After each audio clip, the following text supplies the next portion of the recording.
একটি আমলা নির্ভর বাজেট হয়েছে আমি মনে করি। মান্না ভাই প্রতিবারই বাজেটের পর এই ধরনের একটা আলোচনার সুযোগ সৃষ্টি করেন, সেখানে বিভিন্ন রাজনৈতিক দল আসেন, কথা বলেন। আমরা কিন্তু এই যে মান্না ভাই যেমন এই বাজেটের পরে আজকের এই অনুষ্ঠান, এরকম মান্না ভাই অনেক অনুষ্ঠানই করেন,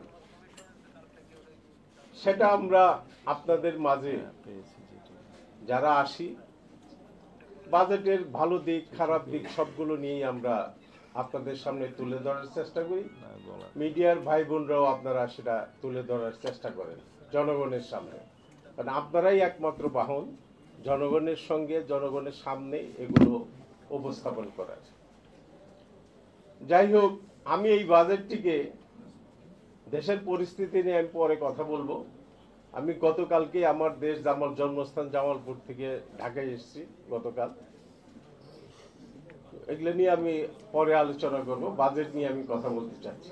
এই বাজেটটি আমি মনে করি একটি আমলাতান্ত্রিক বাজেট, এবং সেটা একটি ঘাটতি বাজেট অবশ্য।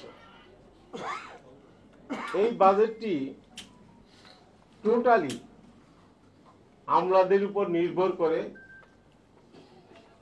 আমাদের বর্তমান অর্থ উপদেষ্টা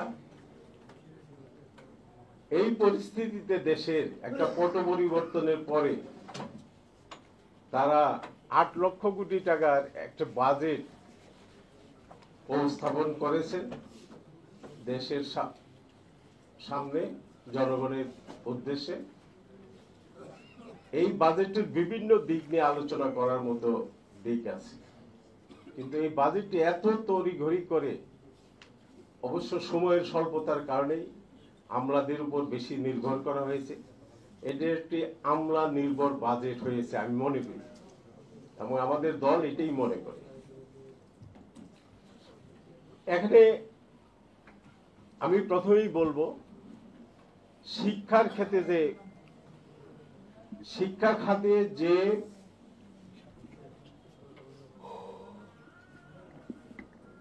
এটি আনা উচিত ছিল, বরাদ্দ আনা উচিত ছিল, সেটা অত্যন্ত অপ্রতুল। এই বরাদ্দটা আরো অনেক বেশি হওয়া উচিত ছিল। এখানে আমার মনে হয় 1% আসেনি।